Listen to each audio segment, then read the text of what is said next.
شوێنەوارەکانمان خەریکە تۆزە هەندێکیان لەناو دەچن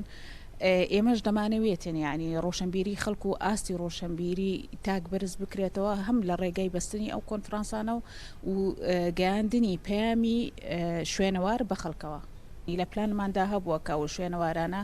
بکرێنە شوێنێکی گەشتیاری و خەڵک سوودی لێ ببینێت یعنی لە ڕوویدا هاتەوە هەتا ببیتە سەرساوی هەڵی کار و بەرنامەمان دایتە چەندین ڕێکخرا و شتیشەوە بەڵام دیارە یعنی میزانیەکەی کوردستان ئەوەی بەخۆتان دەزانن یعنی دائیمەن کوردستان تووشی چەندی قەیران بووە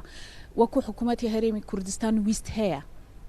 بەڵام تا ئێستا زەمینە ساسی لە بۆ ئیرادەکە یعنی دروست نەبووە